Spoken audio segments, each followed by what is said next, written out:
అయితే BC రిజర్వేషన్లతో MLC కవితకు ఏం సంబంధమని రోడ్లు భవనాలు సినిమాటోగ్రఫీ శాఖ మంత్రి కోమటిరెడ్డి వెంకటరెడ్డి ప్రశ్నించారు.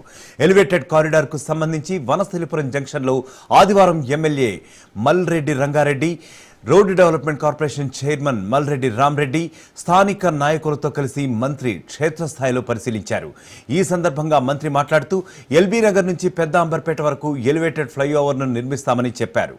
ఎల్బీ నగర్ ప్రాంత ప్రజల ట్రాఫిక్ కష్టాలు తనకు తెలుసన్నారు.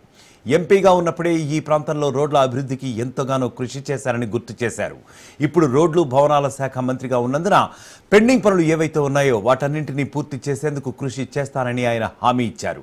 సుమారు 650 కోట్ల రూపాయల వ్యయంతో ఎల్బీ నగర్ నుంచి పెద్ద అంబర్పేట వరకు ఎలివేటెడ్ కారిడార్ నిర్మిస్తామని తెలిపారు.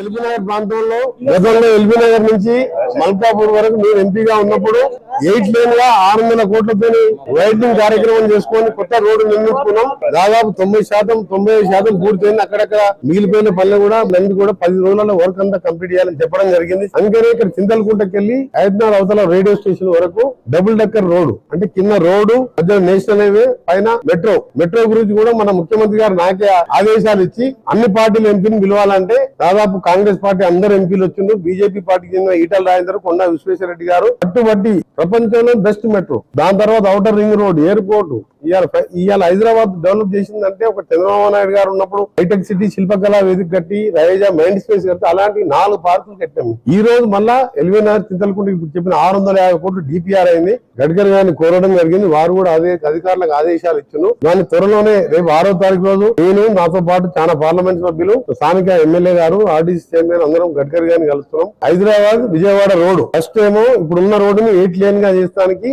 టెండర్లు పిలిచినాం. డిసెంబర్ లోగా పనులు మొదలవుతాయి. అది 1.5 year పూర్తి చేస్తాం. గ్రీన్ ఫీల్డ్ వస్తే 2 గంటల లోపే హైదరాబాద్ విజయవాడకు వస్తాం.